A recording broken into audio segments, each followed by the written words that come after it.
to M Squared Techcast, a live internet radio show offering the latest news and interviews with the people driving business, technology, and politics in Michigan. Now, your hosts, Matt Roush and Mike Brennan.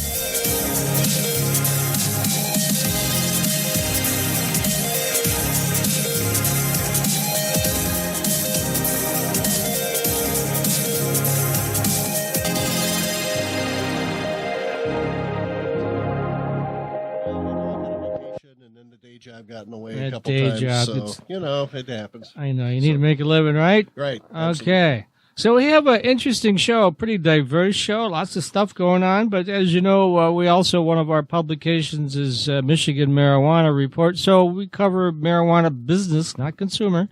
And so we have with us Joel Ruggiero? Ruggiero. Yeah. God, I should let you take the name because I always butcher names, right?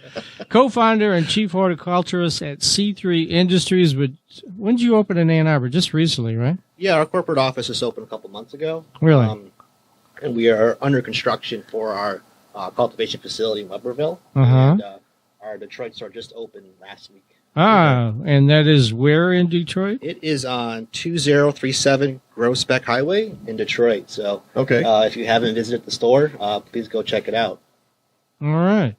So we were talking beforehand, and Michigan is not your only operation. You're also in Oregon, right? Yeah. We have an established presence already in Oregon. We've been operational for about just shy of 2 years. Mm-hmm. Things are going well, and our next little venture is Michigan.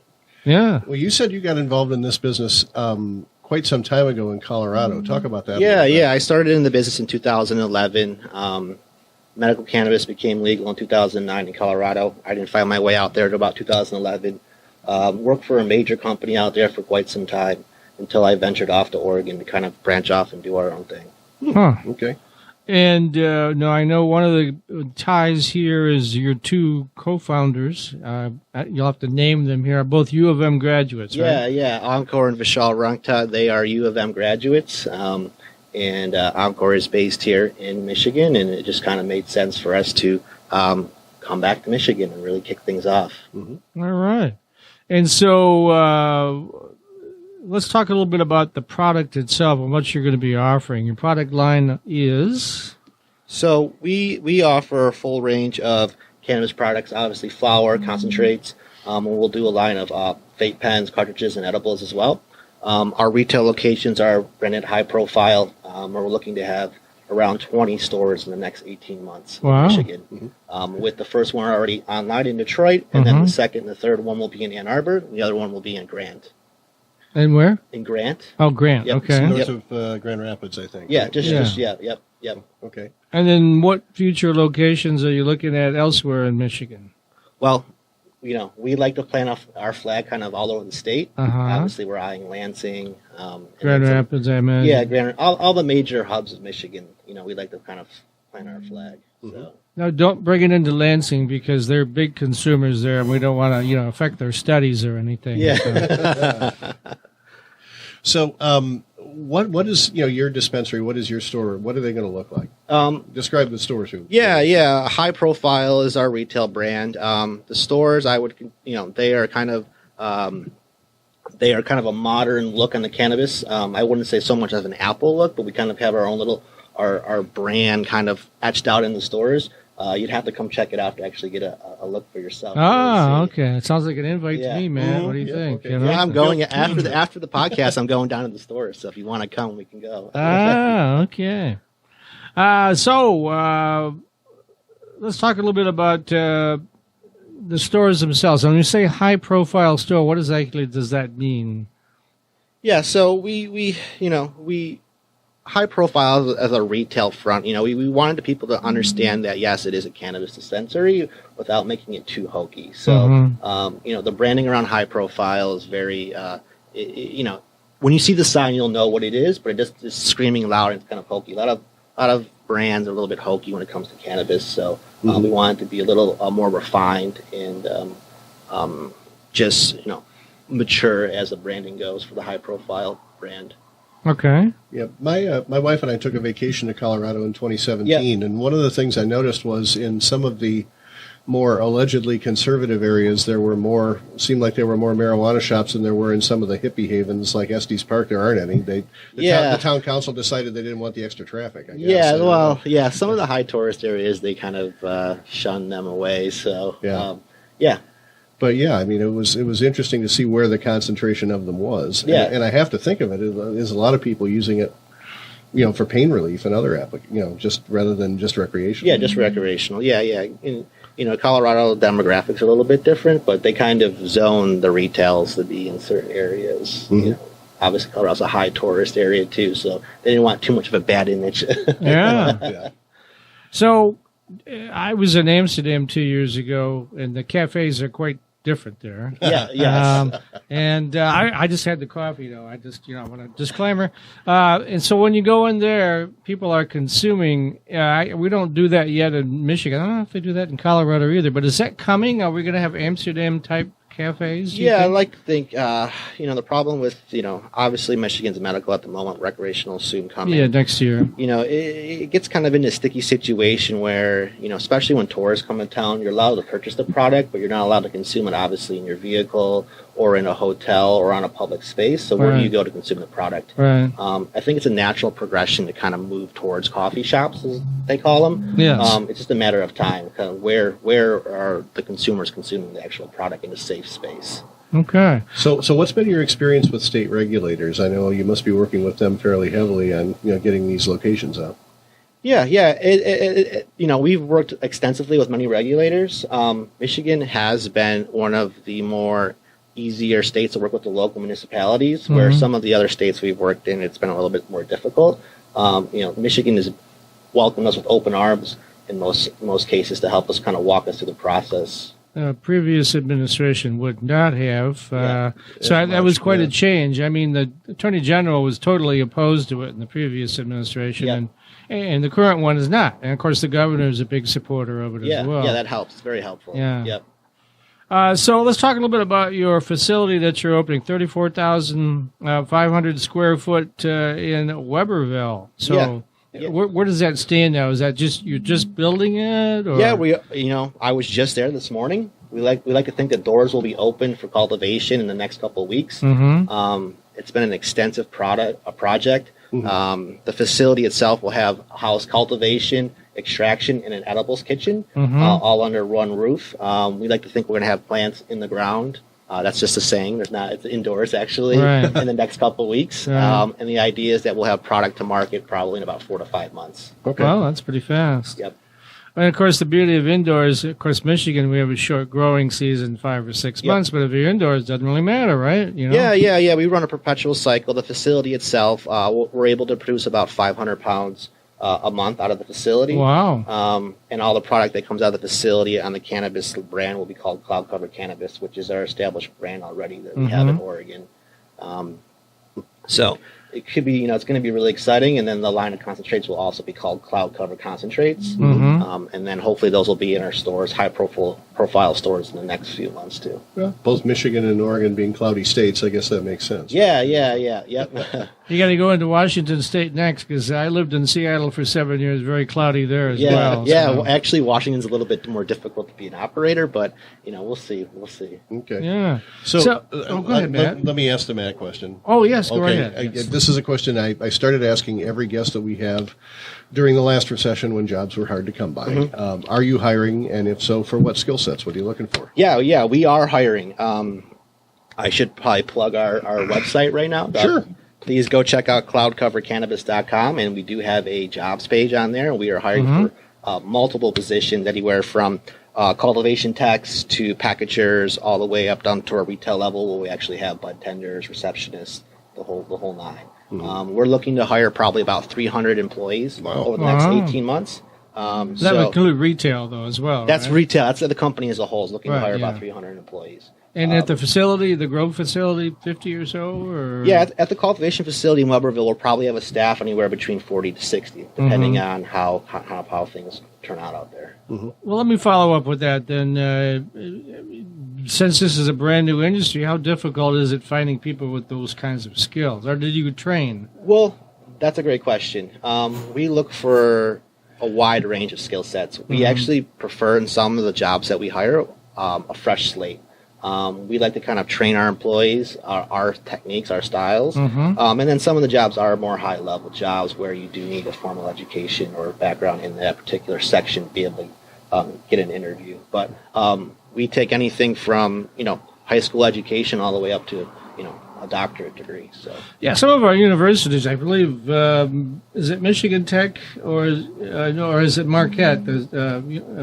What's the school in Marquette? It's Lake Northern. Superior, That's Northern. Yeah. A couple of the UP schools are offering degrees now in cannabis chemistry. yeah. It's kind of, they announced those earlier this year. Yeah, and one would think Michigan State would probably, being the agricultural school, it would should have some kind of horticultural program. Yeah. So- Cannabis botany is a specialized type of botany itself too. It's not like tomato production or tulip production. So as the years go by, you will see probably more colleges taking on cannabis type programs. Yeah, there's still that cultural bugaboo there It that you got to get past. Yeah, and that's the thing about cannabis cultivation. The way it's produced and kind of the needs of the plant itself are very unique compared to any other type of plant species.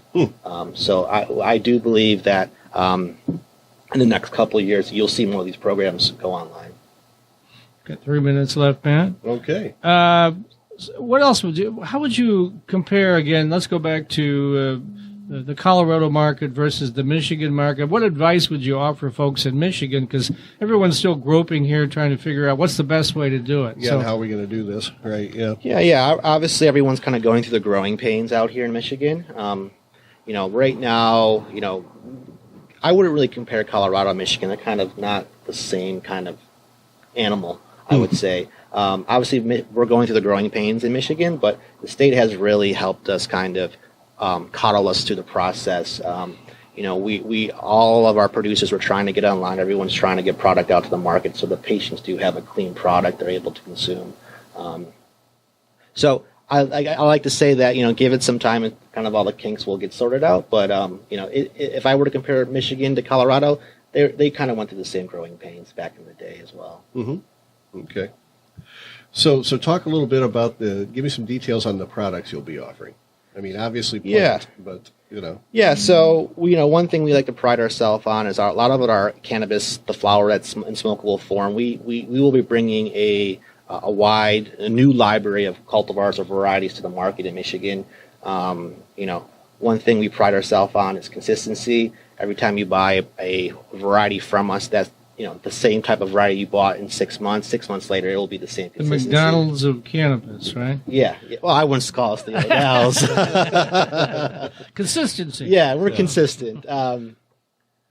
So all of our flower will be branded Cloud Cover, and every variety will be a little bit different. Cloud Cover concentrates will be the same thing, curated kind of concentrates. And then as far as our edible lines and cartridges, we're still working through the kind of the branding process on those. So are you going to get into the indica varieties as well as the... Yeah, we have everything. We have everything from indica, sativas, hybrids. Also, we do have a wide variety of CBD type varieties that we also will be cultivating.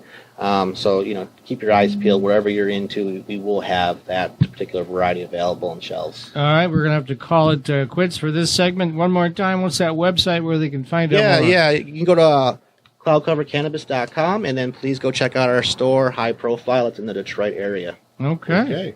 Joel Ruggiero, co-founder and chief horticulturist for C3 Industries. We'll be right back in just a minute with another segment of the M-Squared Techcast. For right now, it's Matt Roush. And Mike Brennan. And you're watching the M-Squared Techcast. Lawrence Technological University is more than a school. It's a launch pad for your future, offering industry-leading facilities and 100-plus programs that are ranked among the nation's best. Be unstoppable. Be more. At LTU, possible is everything. Salaries of Lawrence Tech grads are among the highest of any university in America. Plan a campus visit to meet with counselors, faculty, and coaches. Why wait? Find out more at ltu.edu.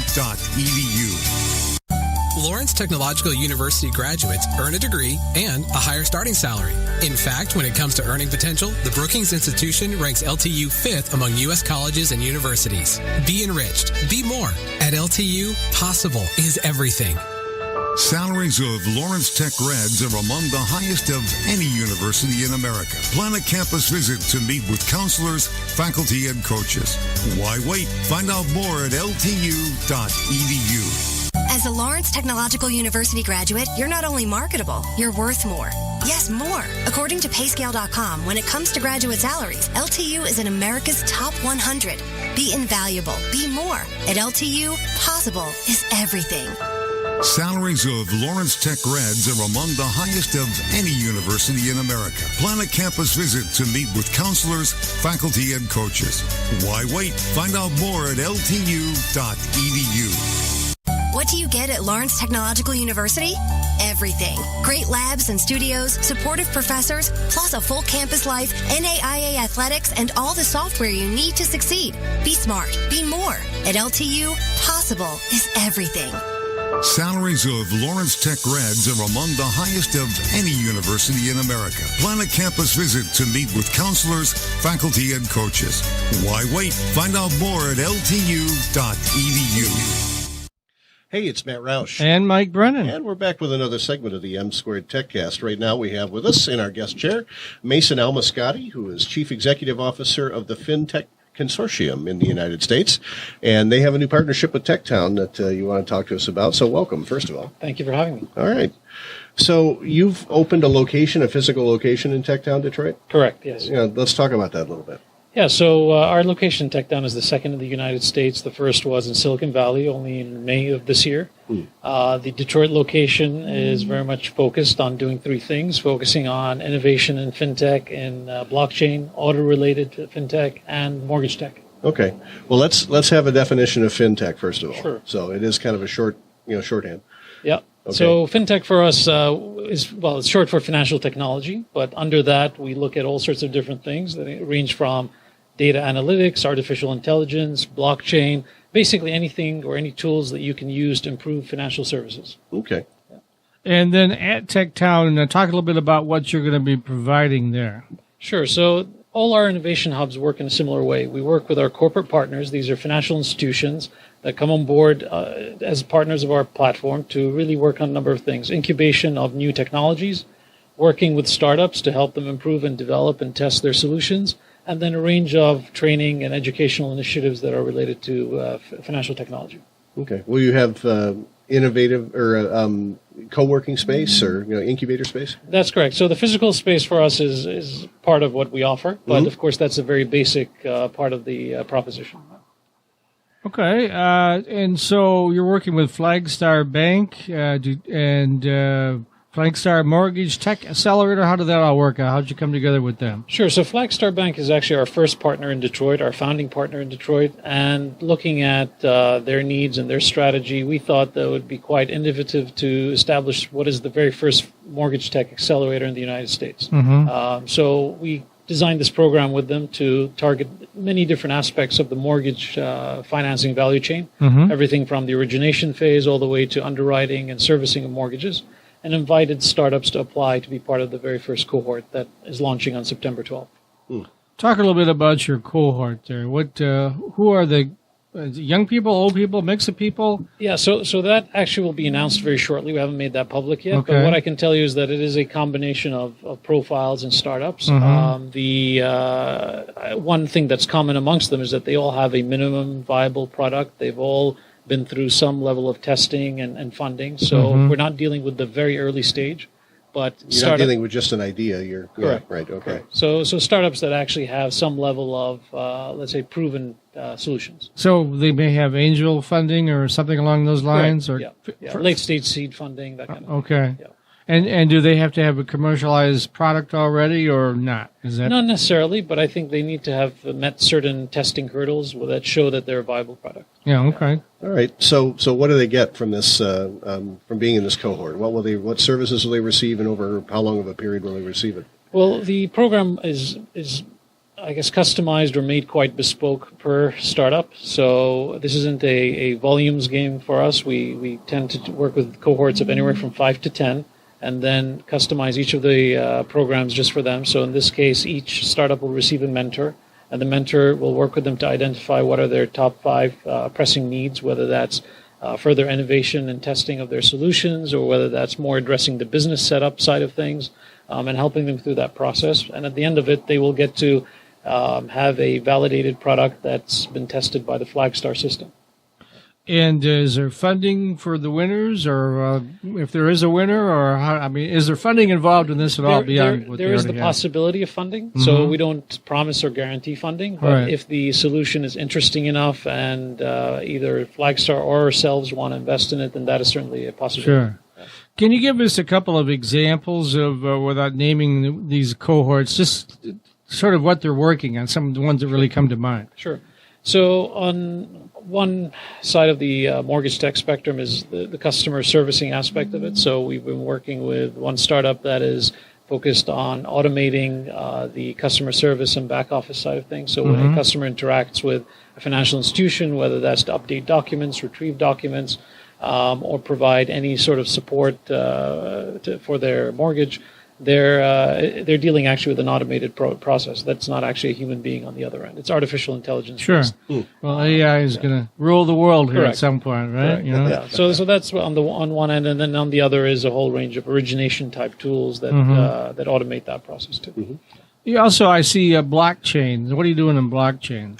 So blockchain for us, we look at it actually quite widely in terms of not only as far as it relates to finance. We certainly think finance is a very important application or area for it. But blockchain, of course, can be applied in many different situations. And we are looking at partners globally that have actually helped us move into that space. So to give you an example, we're involved in projects that are working on moving medical and data records onto the blockchain system, looking at moving vehicle registration onto the blockchain system. So not necessarily financial, like moving money, but correct. Yeah. Now that's one part of it, and that's typically people associate blockchain with cryptocurrencies. You're going to get paid or something, right? Right. Exactly. But for us, it's a much wider application. Now, just in case there are any non-technical people watching, could you give me 30 or 45 seconds on what blockchain is? Sure. So blockchain is really a way of recording data in a sequential manner, what they call distributed ledger technologies, and being able to trace that data all the way back to its origin and ensuring that as that data grows and accumulates in terms of entries, it's all securely linked with tamper-proof, essentially. Correct. Yeah, but you're spreading it out to make it tamper-proof, right? That's essentially what you're doing? Correct. That's part of it, but that's how sort of the data entries will grow over time anyway. Okay. Some people are speculating, I don't know when, but that blockchain may become the world currency. I mean, do you think that's a possibility? I think it goes back to what I mentioned earlier, is that the applications of blockchain are interesting. I think talking about whether a blockchain-based currency will become the world currency is a little bit far-fetched in our opinion at the moment. I don't see the nation states giving that up. Correct, because that question is very closely linked to the question of sovereignty. Right. So how much sovereignty are states going to give up? And right now, everybody's fighting it. Right. So how long have you been active here in Detroit? So I know you just recently had the Detroit FinTech Challenge, right? Correct. So we've been active for about 12 months, a little over 12 months. We've been supporting different aspects of the Detroit FinTech ecosystem. We supported the Detroit FinTech Challenge. We supported the Detroit Blockchain Pitch Fest. And obviously now with the opening of Detroit FinTech Bay, we're looking to solidify our presence here. What do you think of the ideas you've seen here? I think Detroit has a lot of promise. I think for everyone who's been involved in our project, everybody's been pleasantly surprised by the level of, I guess, innovation, but also the amount of startups that exist in the broader Michigan area. Yeah, that would be my next question, too. You started in Silicon Valley, and Detroit was your number 2 spot. That's a ringing endorsement for Detroit, but it's people outside of the area would scratch their head and go, Detroit? Detroit? Really? You know, Correct. Yeah, I mean, as you can imagine, we've had those types of reactions from people as well. But for us, as I said at the beginning, there are 3 key themes where Detroit, I think, could excel and could really position itself over the next few years. Auto-related fintech, so everything from buying a car, leasing a car, insuring a car, servicing a car. That in itself is a customer experience that needs to be modernized, that needs to be innovated upon, and it's still to happen. Nobody's done it right yet. Right, yeah. I was going to say, you even just to lease a car, a simple lease, you're still in there for 2 or 3 hours signing papers. Correct. You know? I mean, it's like getting a mortgage 30 years ago. Absolutely. And now, we're even working with startups out of Silicon Valley that are looking at Detroit for potentially bringing solutions over, testing them out here with the automakers, and that's one way that the industry here can also reinvent itself. So being able to think of what autos used to be and what is the future of autos. Yeah. Right. And then the other is the mortgage tech industry. So for us, working with Flagstar, being the third or fourth largest originator of mortgage loans in the country, is very important. And you also have others in Michigan like Quicken and Rocket Loans, and so being in Detroit makes a lot of sense from that point of view. So I guess we're cars, pizza, and mortgage. Those are our big three. So Yeah. That's right. And I'd add blockchain to that. So Okay. Very So working with Flagstar, does that preclude you from, say, working with a Rocket or somebody else like that? we're not exclusive with anybody. Okay. The real question is, do people want to partner? So for Right. us, our model is entirely collaborative. We have international locations, similar models, other hubs, where we have as many as 30 and 40 partners in those locations. Yeah. And they're all competitors of each other. But I think the perspective that's taken in those situations is that there are certain common pain points, common themes that banks, financial institutions all suffer from. So instead of all trying to address them individually, why not collaborate? Yeah. Sounds like automotive industry action group for car makers. Yeah, absolutely. You're a global organization, right? I mean, you're in Bahrain, you're other places. Talk about that a little bit. Correct. So the group actually established its very first fintech hub in Singapore, in Southeast Asia. Opened the second in Bahrain. So both Bahrain and Singapore are very global banking centers. And actually where a lot of innovation is taking place at the moment. So Detroit and Silicon Valley are our first two hubs in the U.S. Huh. Okay, we got about 2 minutes left. So TechTown, of all the partners you could have partnered with in Detroit, why TechTown? I think if you look at our presence in other parts of the world, we typically like to work with important stakeholders in any fintech ecosystem. In most of these places, it's either the financial regulator or the government or development agency of sorts. So for us, working with TechTown, that's already established a innovation ecosystem that already works with a lot of startups around the not necessarily fintech, but the tech space, made a lot of sense. It helps us accelerate that lead time to getting up and running in Detroit. Okay, you have your first resident to be joining you, the Detroit Blockchain Center. Correct. Correct. So talk about them just a bit. Sure. So the Detroit Blockchain Center has been set up as a nonprofit in Detroit and actually works towards promoting a blockchain ecosystem and industry in Detroit. And so for us, given all our interest and, as I mentioned, the different applications of blockchain that we identify, it made a lot of sense to partner with them and have them as a strategic resident for us. Got about a minute left, so why don't we one more time, talk about when is this cohort list going to be released? Soon? It will be probably this week. This week? Yeah. Okay. And what's the website? It's DetroitFintechBay.com. Okay. And you're going to open your doors in a few weeks? On Where September will you 12th. be? September 12th, third floor of Techtown. Okay. Yeah. All right. Yeah. Well, thanks very much, Mason Almascati, Chief Executive Officer of the FinTech Consortium in the United States, talking about the FinTech partnership with TechTown and the new FinTech location. Thanks for being with us Great. today. Thank you for having me. Thanks. All right. We'll be back in just a minute with another segment. For right now, this is Matt Roush. And Mike Brennan. And you're watching the M Squared Techcast.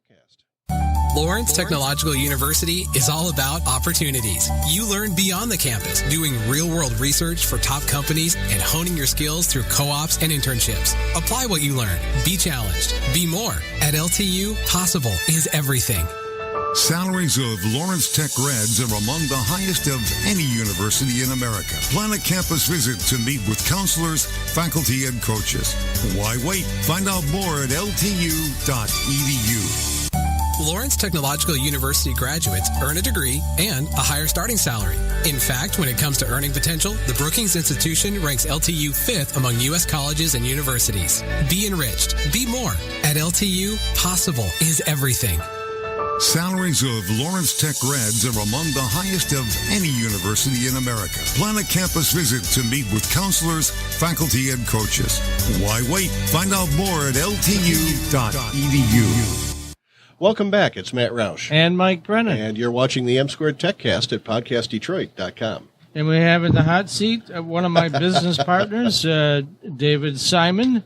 And him and I, sometime now, have been developing a project. We were arguing over what the name is going to be. He doesn't like the name that I picked. But the whole concept is video as a service. And so it'll be a video studio, cloud-based, where you can interview anyone, anywhere in the world live.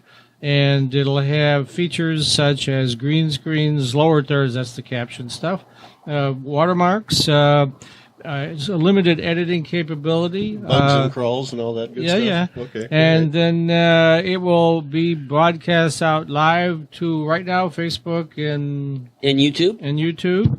But essentially, we just had this conversation last night where we'll make sure that it's capable to broadcast to all the distribution platforms out there, whatever they might be. Correct. And then once that's all done, you'll have an MP4 file, which is the way most people consume this stuff anyway. Mm-hmm. Video on demand is really, and we use live just to do the interviews, but some people will watch it live, but most people will watch it on demand. And so we're going to set up a website where we have all of our video channels resident on the same website. I own the name cloudtvnetwork.com, but again, we're arguing over whether that's a 20th century, 21st century name. So whatever it's called, it's actually right on the edge now of going into alpha testing probably in the next week or two. And then once we're really comfortable with that everything works right, we have a select group of beta testers, including my business partner here, that will get the beta test. And then hopefully by the first quarter of 2020, we'll go commercial, or at least that's the plan, right, David? That is correct. That is the plan. Okay. So I'm more of the content guy. David's the more of the video guy. And then we have a third partner that's the actual programmer who right now is overseas with his kids, David Baird from Baird Tech. And so his team is the one that's been developing the actual platform with guidance from me as this is the content I'm looking for, and then guidance from David Simon as in, okay, well, this is the video stuff that we need. So, I mean, we have three people that come at it from different points of view. Hopefully, when we get all said and done, it'll be something that anybody anywhere in the world will want to use, right? That is correct. So I've been doing all the talking. Why don't you talk a little bit about your thoughts? Well, the platform, as you said, is a business-to-business cloud video production studio with its focus on live streaming and on-demand content, and it's really complete where it's for complete video creation for live streaming and on-demand with syndication and curation capabilities as well as distribution capabilities, and also being able to stream your content and host your content on your own private channel page, as well as, and make it either open or private, if whatever you so choose, as well as do what we call in the industry as multicasting, and being able to send the content in real time live to all the various other social video platforms that exist out in the world. Right. So then businesses or any of the users of the platform can then be in all places at all given times, all in real time, and then be able to leverage their social media following on those platforms to be able to watch or be alerted when content goes live. Mm-hmm.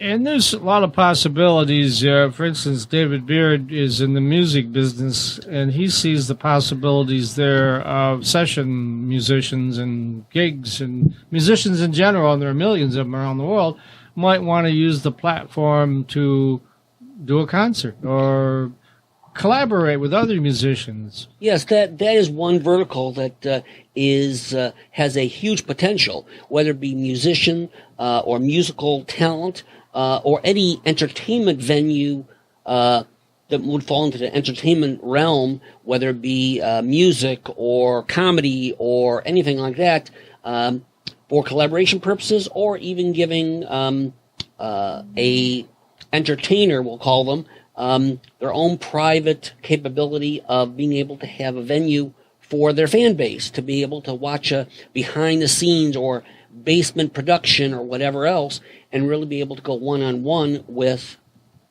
their fan base or whoever their base is. And it could be metered. If it's the private channel, then it could be where we would, whoever's using it then could charge a fee for whomever to watch it if they want. It could be done on a subscription basis, whether it be that subscription is daily subscription, weekly, monthly, yearly, or it could be set up as such, whereas if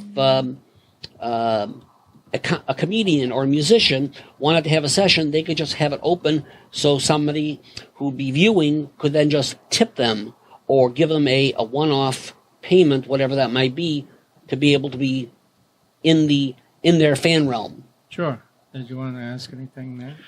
Now, I'm just curious. What excites me the most about this is the fact that it's going to have this production capability baked into it, where it's actually a studio, but a virtual one. So talk about some of the things you're going to be able to do with the videos you make. Yes. Without having to have, a room full of equipment. Exactly. So what you'll be able to do is, of course, the whole thing is to be able, whoever our customer is, to be a business person or company or brand or gamer. Or communicator, journalist. Or journalist yes. or creator who knows? of any kind. Who knows? Being able to create ongoing, consistent, high-quality content. And so by doing so, being able to, on demand, being able to watermark your content. So whatever your logo or brand is, being able to put a lower thirds capability or overlay on the content. What that lower thirds might be, it might be just a static, name and information, or it might be some kind of ticker with ongoing information. They're picking up off another website. Right, it all depends. Also, what you have the ability of doing, and it will not apply to everyone, is we have the capability, which is unique on the platform, is we have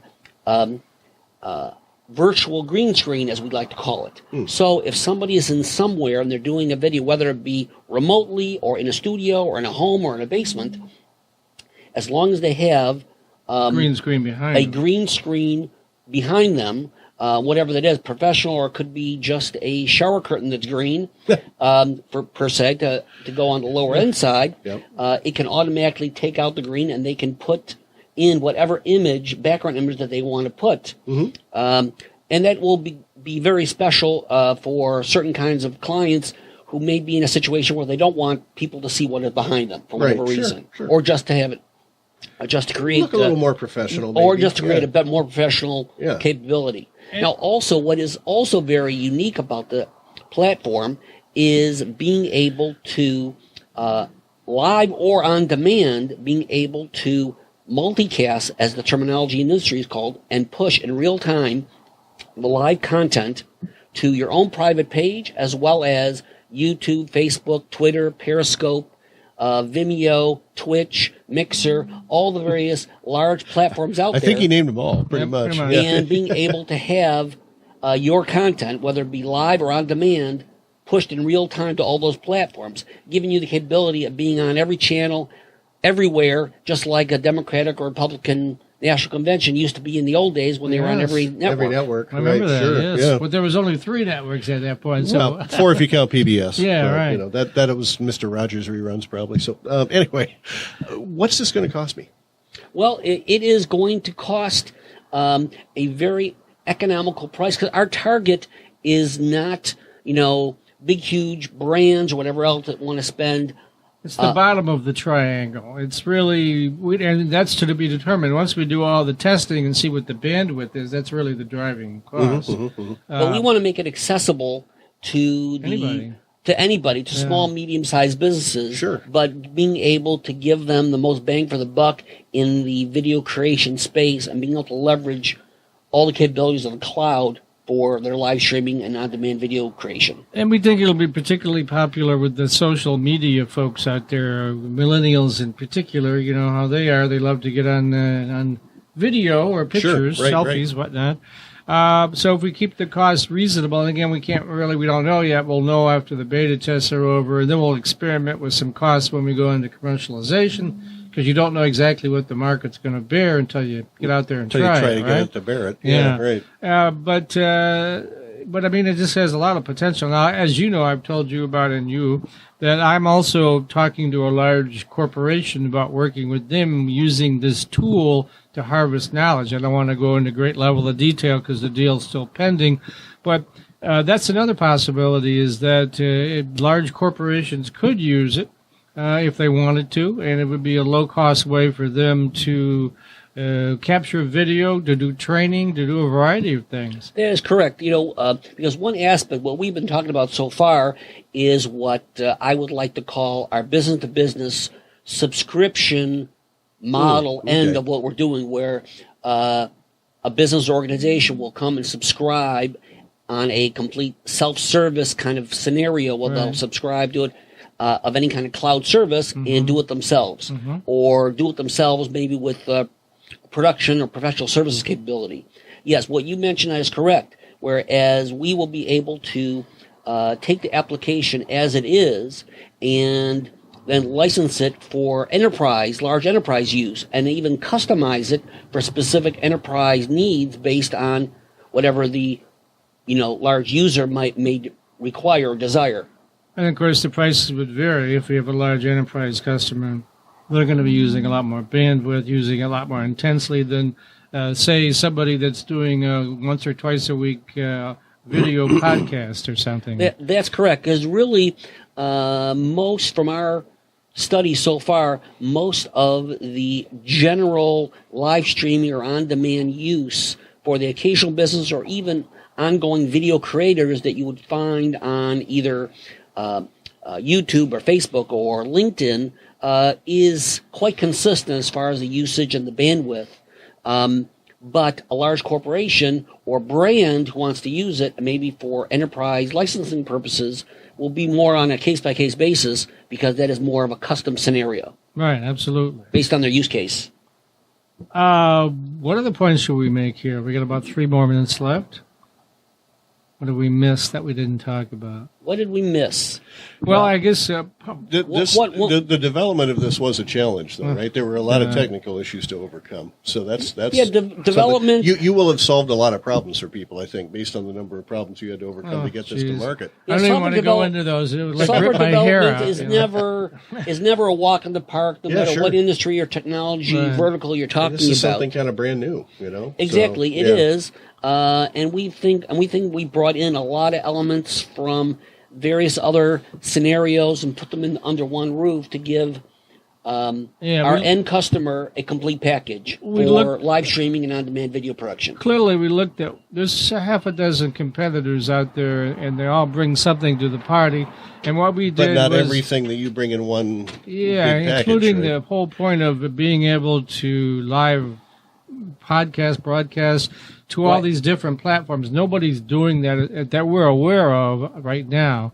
One important aspect besides the multicasting capability is that we will be hosting content, video content, as well as giving people the capability to be able to put a paywall or a sign-on in front of their video content, whether it be live streaming or on demand, to give them some kind of privacy or security that they might require for their channel or the audience.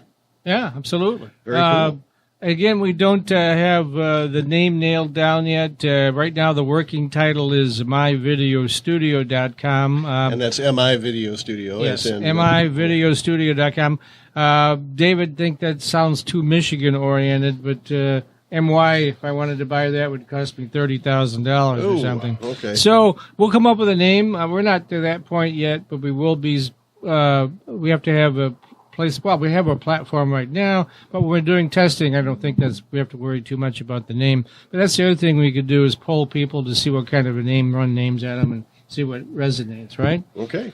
And, of course, we're looking for some investors. If any investors out there are interested, contact David or I, and we'll tell you some more details about what we are up to. And, heck, I might even share that large customer that I'm working with you if you're interested. So if they want further information, I guess they can. Why don't you give them your contact information, David? All right. They can contact me at dasimon@cloudvideonetwork.com. Okay, and my email address is brennan@mitechnews.com. You can reach either of us, and we'll get back to you and let you know what we're going to be doing when we do it, which hopefully will be very soon. Hopefully in September, I think. Very soon. Yes, our developer's overseas right now, so we got to wait for him to get back to put the finishing touches on the basic alpha product. Okay. So, and no, we're not hiring yet. So, all right. Okay. Well, that was my next question. All right. Hopefully soon you will be. Who knows? All right. We'll be back in just a minute with another segment of the M Squared Techcast. For right now, this is Matt Roush. And Mike Brennan. And you're watching the M Squared Techcast at PodcastDetroit.com. As a Lawrence Technological University graduate, you're not only marketable, you're worth more. Yes, more. According to Payscale.com, when it comes to graduate salaries, LTU is in America's top 100. Be invaluable. Be more. At LTU, possible is everything. Salaries of Lawrence Tech grads are among the highest of any university in America. Plan a campus visit to meet with counselors, faculty, and coaches. Why wait? Find out more at ltu.edu. What do you get at Lawrence Technological University?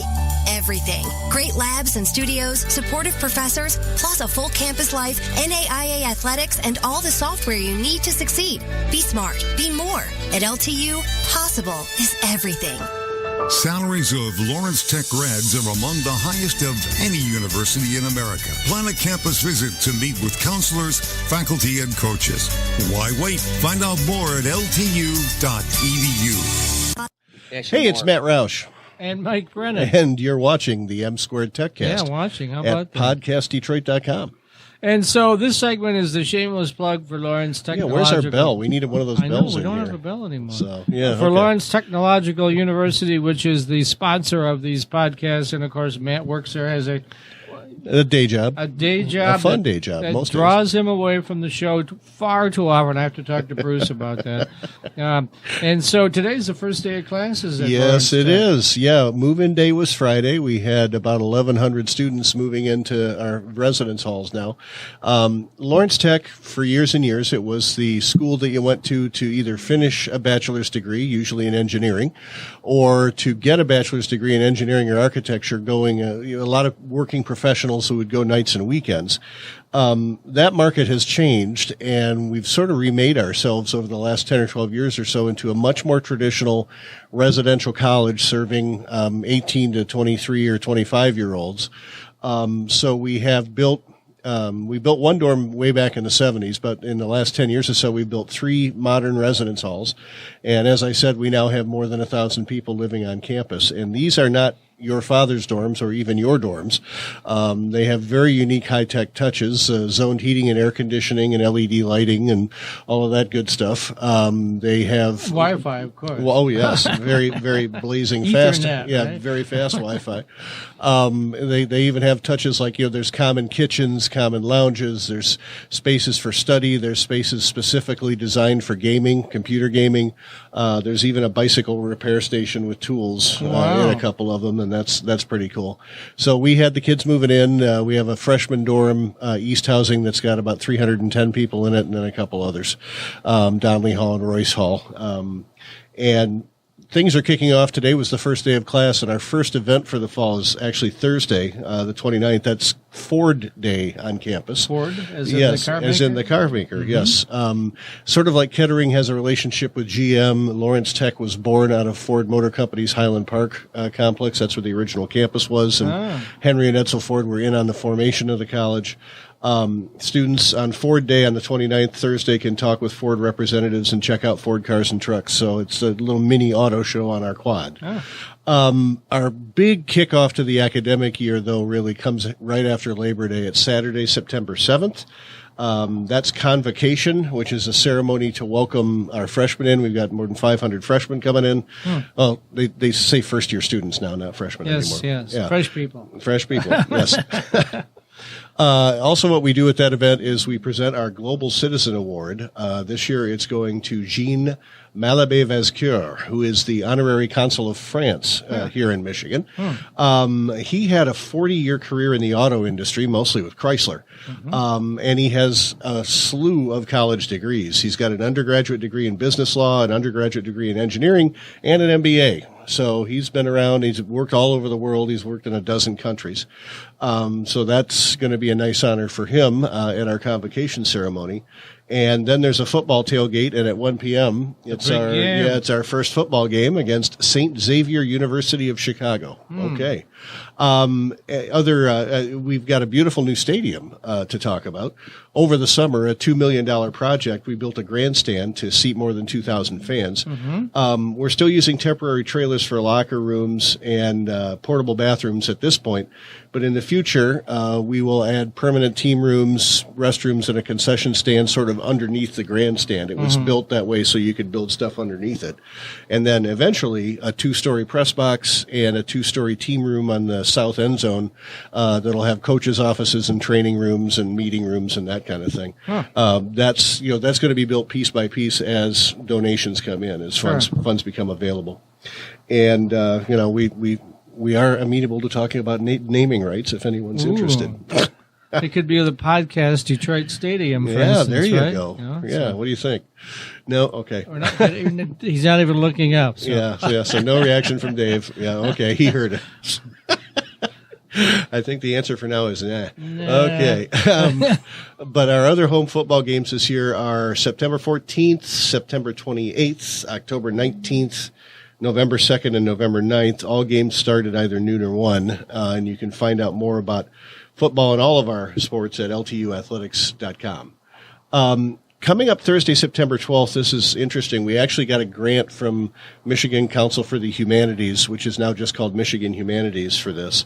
Lawrence Tech is known as a tech school. It's a STEM school or a STEAM school, but we do offer a well-rounded liberal arts education. We have literature professors, we have psychology professors, we have humanities, right? For lack of a better word. Architecture too. Yeah, and so the people at the College of Arts and Sciences, where those humanities programs live, came up with this lecture series called Humanity and Technology. It's basically how does technology affect people, how we live, how we interact, that kind of thing.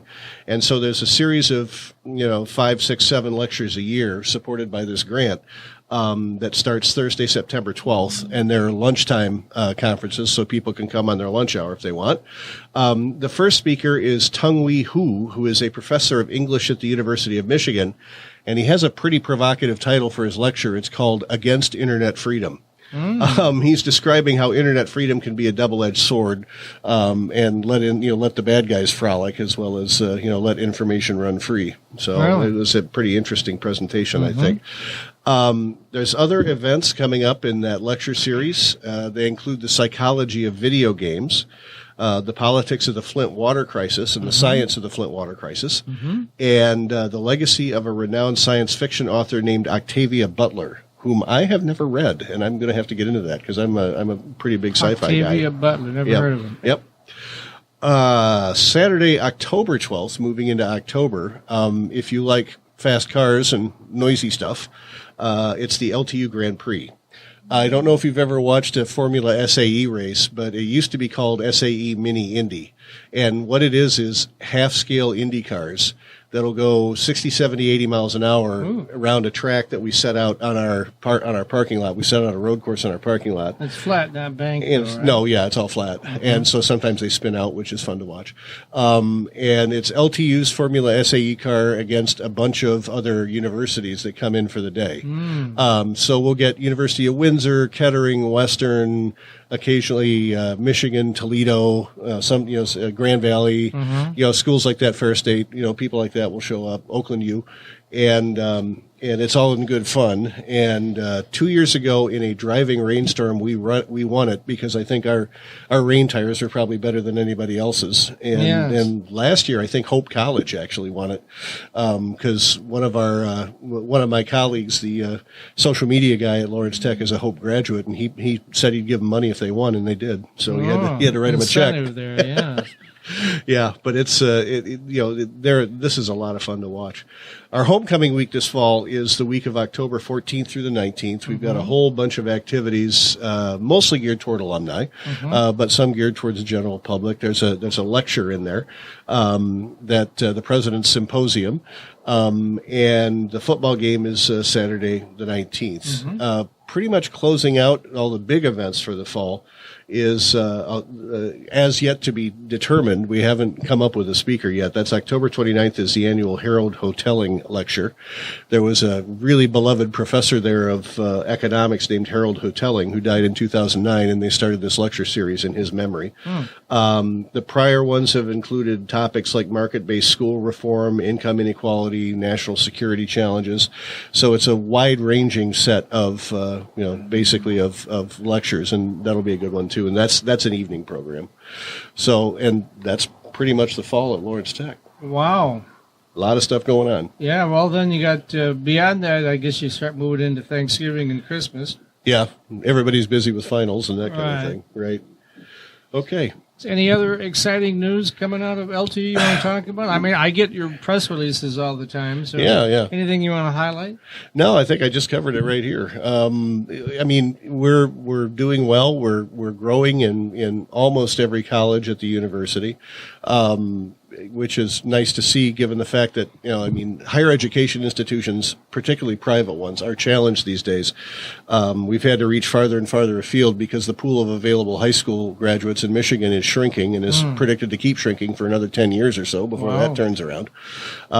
So it's been, nice that we're able to just hold our own, basically. And financing remains an issue for higher education.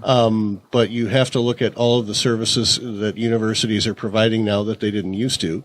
And the fact that investment that you're making, $100,000 to $200,000 to get a degree is going to pay you $1.5 million more over a lifetime. So that's, 10 to 1 investment. That's pretty good. So, do you still have commuters coming to college? Oh yeah, sure. Yeah, that's a little older crowd. Oh yeah, we've got a ton of commuters. Yeah, and we still have plenty of night and weekend options available. If that's when you can take a class, we can accommodate virtually any class, nights and weekends.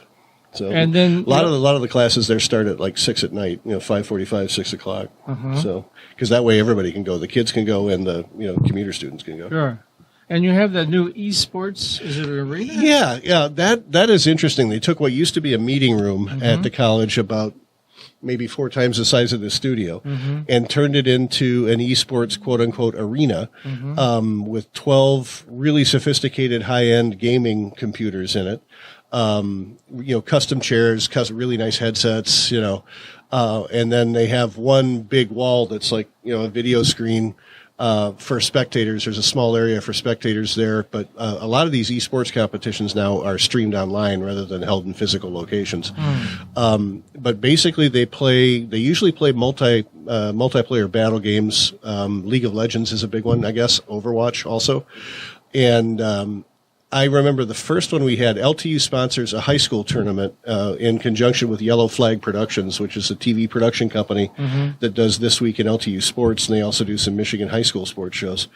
And they invited 48 high schools to battle it out online, and then the top 16 got to come to LTU on a Saturday and have a tournament. And the finals were in our biggest auditorium with a really pumping sound system and a huge screen TV.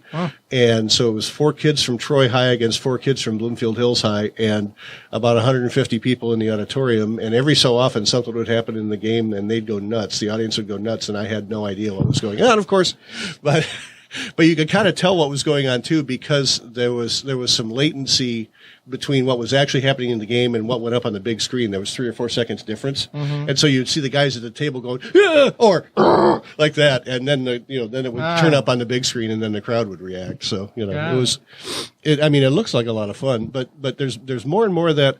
Believe it or not, high schools. The MHSAA is still kind of leery of this, but high schools are adding varsity esports teams. Esports is a varsity sport, and so are universities. Yeah, so are universities. They sponsor bowling. It's like, okay, When I discovered that cheerleading at the U of M was a varsity sport, I just discovered that a couple of years ago. Yeah. I went, I guess anything can be a varsity sport. It's cheerleading. The way they do it now is gymnastics. Right. It's not just standing there with pom poms anymore. It's throwing people 30 feet into the air and hopefully catching them. Hopefully, yeah. But yeah, so esports. We've got about 100 students involved in a bunch of club teams now, and the thinking is eventually it will probably be a varsity sport here too. I think there's been a couple universities in Michigan already make it a varsity sport. U of M added it as a recreational sport, so it's like an intramural now at U of M. First step. And Western just turned a small theater that they weren't using anymore in their theater department into an esports arena that has like 120 seats. Wow, that's great. Yep. We only got about a minute left, so we need to wrap up. Let's do a shameless plug. If you want to find out more about LTU, how do they do that? LTU.edu or LTUathletics.com. So I want to thank all of our guests today. David Simon, co-founder of MIVideostudio.com.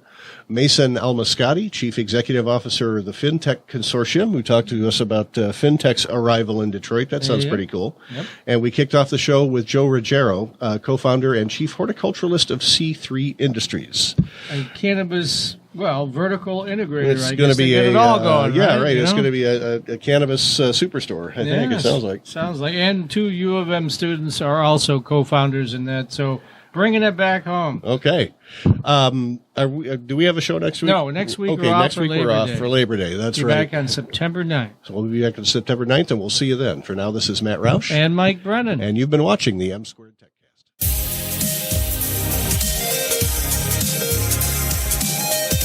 Thanks for listening to M Squared Techcast, a live internet radio show offering the latest news and interviews with the people driving business, technology, and politics in Michigan. Join your hosts, Matt Roush and Mike Brennan, next Monday at 3 p.m. If you can't listen live, audio podcasts of the show can be found at PodcastDetroit.com.